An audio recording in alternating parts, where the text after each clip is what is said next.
তো বলতেছিলাম ভাই, বাদশাহ আকবরে ক্ষমতা পাইছে 13 বছর বয়সে। বালে গেছিল না? না বালে, না বালে কোরবানি খতনা করায়া সিংহাসন দিছে। বেকুফটায় 13 বছরে পড়াশোনা তো করে নাই, একদম মূর্খ ছিল না? তো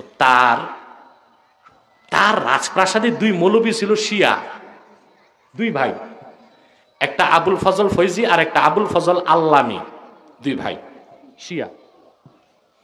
আর তার মামা ছিল শায়েস্তা খা, এও ছিল শিয়া। খপ্পরে পড়লো 3 শিয়ার, পরে তারে যা বুঝাইতো তাই করতো ইসলামের বিরুদ্ধে। তার এক ছেলে ছিল, তার নাম ছিল দারা শেখো। কি নাম? এই দারা শেখো করলো কি, হিন্দু ধর্মের ঠাকুরদের সাথে বসে হিন্দু ধর্ম শিখে ইসলাম ছেড়ে দিল। নজরুল্লাহ বলবেন। এই দারা শেখো একটা নতুন ধর্ম বের করলো, ইসলাম থেকে কিছু নিল, হিন্দু ধর্ম থেকে কিছু নিল, খ্রিস্টানদের থেকে কিছু নিয়ে নতুন ধর্মের নাম দিল দ্বীনে এলাহি। আর 13 বছরের বোকাই হয়েছে রাজা। তো 13 বছর বয়সে সিংহাসন পাইয়া 50 বছর সিংহাসনে ছিল। ওর দেহটা বাড়ছে, মগজ তো আর বাড়ে নাই। ওর তো শিক্ষা দীক্ষা ছিল না, মেজাজ আর মগজ তো ছিল 13 বছর বয়সের। এই বিকুফে এই দ্বীনে এলাহিকে নিয়ে রাষ্ট্রীয়ভাবে প্রতিষ্ঠিত করল, বুঝলেন? পরবর্তীতে লালন এবং অন্যান্য সুফিরা ওই ধর্মটাই গ্রহণ করল। এরাই বলে যে সব ধর্মে ভালো জিনিস আছে, ইসলাম যে চূড়ান্ত শেষ এটা তারা মানতে চায় না। এই জন্য তাদেরকে আমরা মনে করি জিন্দিক, দ্বীনের শত্রু।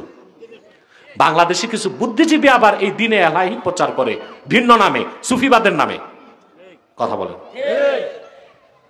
বাদশাহ আকবরের এই কুফরি ধর্ম দ্বীনে এলাহির বিরুদ্ধে একজন ব্যক্তি দাঁড়ালেন, মুজাদ্দেদ আল ফেসানি। তিনি ঘোষণা করলেন বাদশাহ আকবর জিন্দিক, তার মানে নাস্তিক, বেদিন, কাফের। তার দ্বীনে এলাহি কুফরি মতবাদ। মুজাদ্দেদকে জেলের মধ্যে ভরা হলো। আরে ভাই, মুজাদ্দেদ আল ফেসানি ছিলেন সেই মহান পীর যিনি খানকায় ছিলেন পীর, রাজপথে ছিলেন বীর। খানকায় ছিলেন, রাজপথে। আজ আমাদের দেশের পীর সাহেবদেরকে শুধু পাওয়া যায় খানকায়। কথা বলেন। ওনাদের সামনে চমচম, রসগোল্লা, কুমিল্লার রসমালাই এগুলো থাকে। আর হযরত মুজাদ্দেদ আল ফেসানি খানকায় ছিলেন পীর, রাজপথে বীর, জেলে গেছেন। এত কষ্ট দিল বাদশাহ আকবর, তিনি দ্বীন ইসলাম থেকে তিনি প্রচার করেই গেলেন তার ফতোয়া। ইতিহাস সাক্ষ্য দেয় ভাই, যেই দিন মুজাদ্দেদকে ডাকা হলো আকবরের কাছে, বাদশাহ আকবর দ্বীনে এলাহির নিয়ম ছিল বাদশাহ আকবরকে সাজদা করতে হবে। সালাম বদলায় দিছিল সে, আসসালামু আলাইকুম বলা যাইতো না। একজন একজনকে দেখলে বলতো আল্লাহু আকবার, আরেকজন জবাব দিত জাল্লা জালালুহু।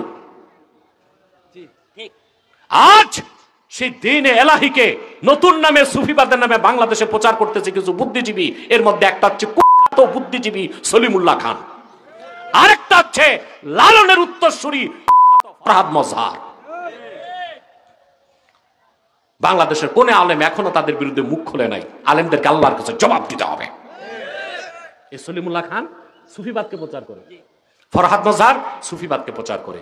ফরহাদ মজহারের ছবি দেখবেন, পিছনে সরস্বতীর মূর্তি, সামনে লালনের বেহালা। ওই যে দ্বীনে এলাহি মানে কি মানে? এদের মুসলমান বলা যায়? চিল্লায় বলেন, বলা যায় না। কেন বলি? তাদের মতো সাতার বুদ্ধিজীবী আব্বাসী গণে না। তো মুজাদ্দেদ আল ফেসানি বলতেন আল্লাহ ছাড়া কাউকে সাজদা করা শিরক। এখন বাদশাহ আকবর কি করলো, তার রাজদরবারে ঢুকার সময় গেট আছে না, এটারে ছোট করে বানাইছে, নিচা করছে যে মুজাদ্দেদ ঢুকতে সময় মাথাটা নোয়ালে আমি ধরে নিব, আমার সাজদা করছে। মুজাদ্দেদ বুঝে গেছেন বাদশাহ আকবর নামের তার কৌশল।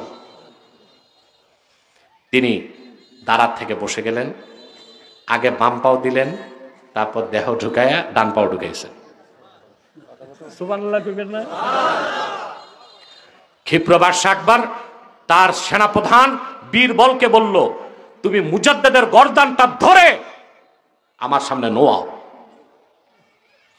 ইতিহাস সাক্ষ্য দেয় বীরবল সহ মোট 4 জন বীর পুরুষ মুজাদ্দেদের 2 হাত ধরে ঝুলে পড়লো, এক চুল মুজাদ্দেদের মাথা নোয়াতে পারে নাই।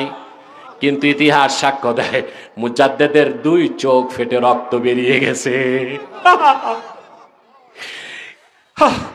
কি সুফি, কি আল্লাহওয়ালা বুজুর্গ, শিরকের সাথে কোনো আপোষ করে নাই। আর আমার দেশে আজকে সুন্নি দাবিদার পীর সুফি দরবেশরা কাফের মুশরিক নাস্তিকদের বিরুদ্ধে কোনো বক্তব্য নাই। এক একজন পিসা পতাকা নিয়ে ডেক ডেক চিনিয়া বসে আছে। এই সুফিবাদ চাই না, আমরা ওই রকম পীর চাই যে খানকায় পীর, রাজপথে পীর। পারবেন না ইনশাআল্লাহ? অতএব ইসলাম ছাড়া অন্য কিছু মানি না, মানব না। পরাদিতু লাকুমুল ইসলামা দীন।